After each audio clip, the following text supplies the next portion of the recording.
Today we're going to be looking at the true understanding of the Son of Man in Daniel 7. And before I begin, I just want to say it's not Yahusha, or who some people call Jesus.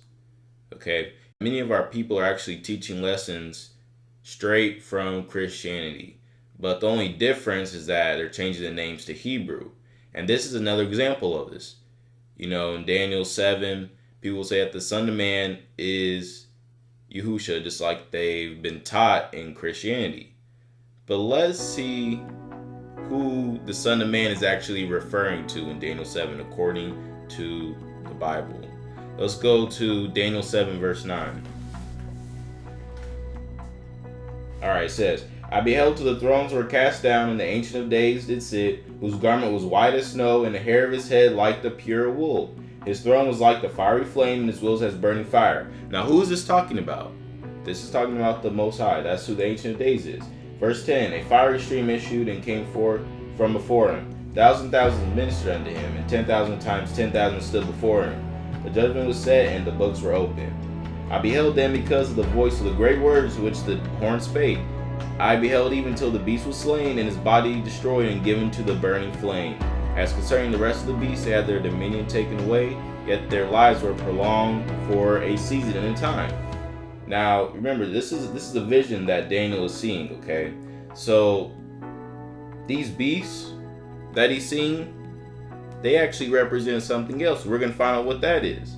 Now, let's look into the vision where you see the vision with the Son of Man. Verse 13, I saw in the night visions, and behold, one like the Son of Man came with the clouds of heaven, and came to the Ancient of Days, and they brought him near before him. And there was given him dominion and glory and a kingdom, that all people, nations, and languages should serve him. His dominion is an everlasting dominion which shall not pass away, and his kingdom that which shall not be destroyed. So we can obviously see that there's things that was given to the Son of Man. And when you actually look at this, you can see in verse 13 that word one is in italics, okay? When you actually go behind the Hebrew, you won't find that in the Hebrew. But notice how it talks about the Son of Man, and basically the Most High gave him dominion, glory, and a kingdom that all people and nations and languages should serve him, and he had an everlasting dominion and kingdom. Now, when people look at this, the first thing they'll do is just say, oh, this is talking about Yahusha.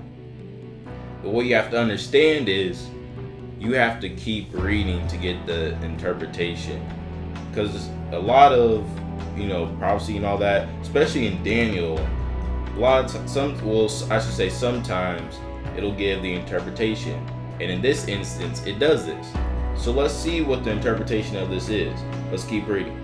Verse 15, I, Daniel, was grieved in my spirit in the midst of my body, and the visions of my head troubled me. I came near unto one of them and stood by and asked him the truth of all this. So he told me and made me know the interpretation of these things.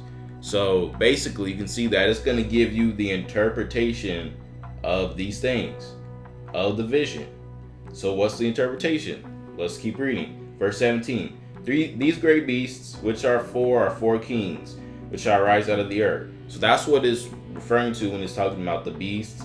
And we didn't read all of Daniel 7, but you can see that in the earlier parts of Daniel 7.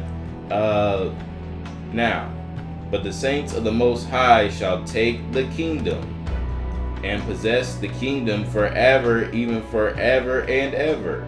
So notice how it says the saints of the Most High shall take the kingdom and possess it forever and ever. That's similar to what we see. That's similar to what the Son of Man was given, an everlasting kingdom. Now, first of all, I just want to say, who are the saints? Let's go to Psalm chapter 148, verse 14. And we're going to find out who the saints are.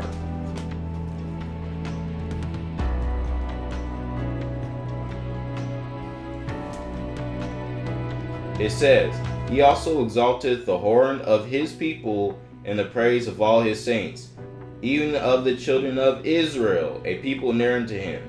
Praise ye Yahuwah. So you can see that the saints are the Israelites. And these are the so-called Negroes that are taken to America on slave ships, okay? Not the European Jews in Israel today. But you can obviously see, when you go back to Daniel 18, it says the saints of the Most High shall take the kingdom and possess the kingdom forever and ever. Now these saints, of course, they're the righteous Israelites. And you can obviously see that is one of the things that was given to the Son of Man.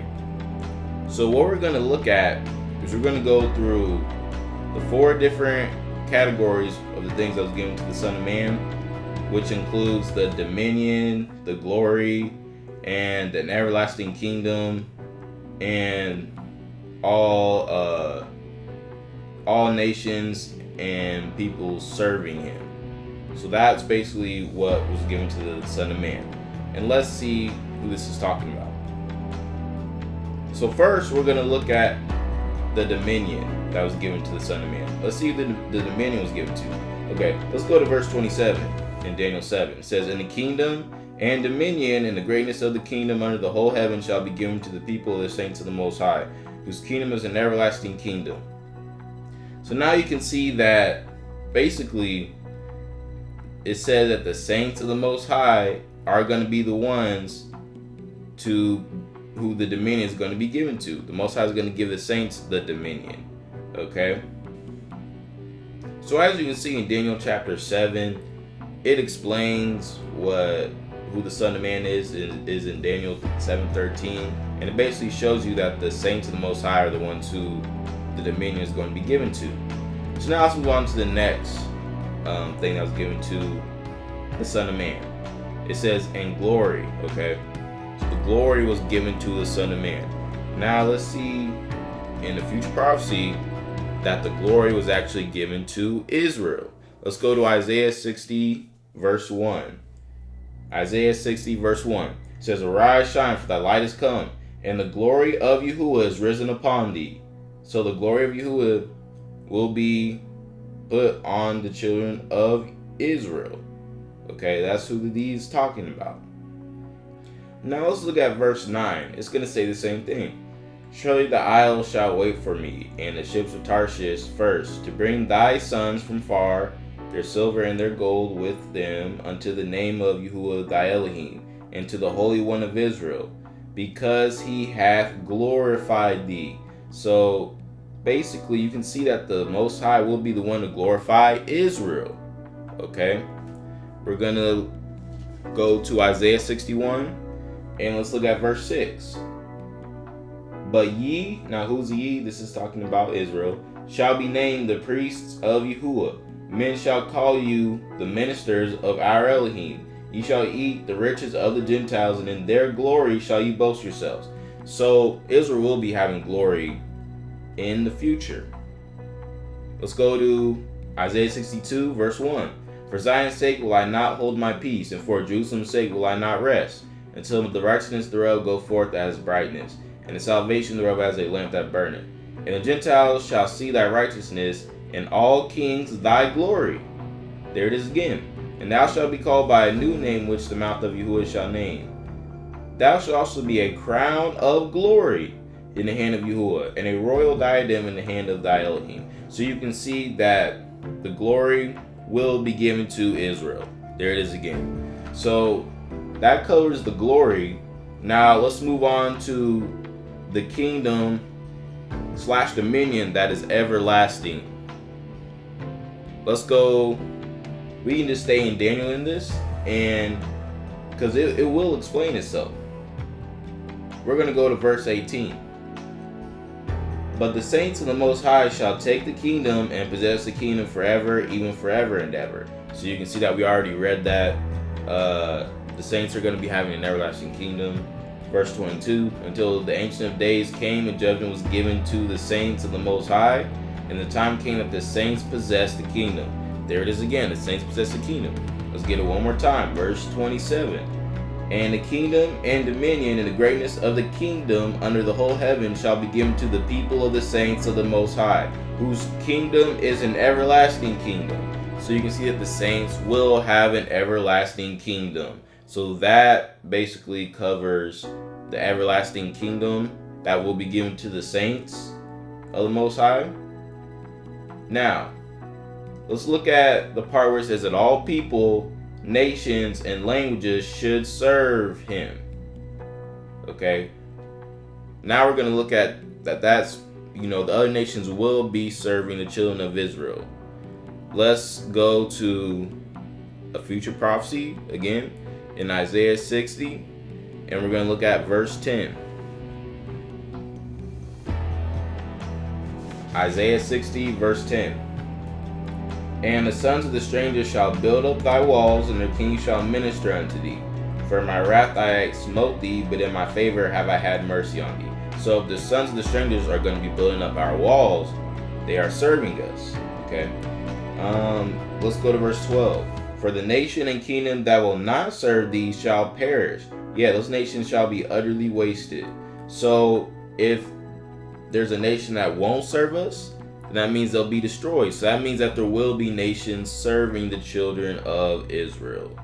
Okay. So as you can see, these other nations will be serving the children of Israel.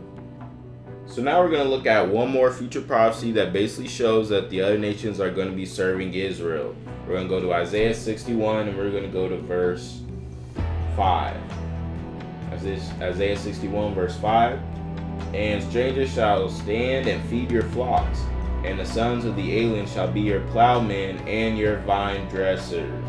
So as you can see, it says that the other nations are going to be your plowmen and vine dressers, so that means they're going to be your servants.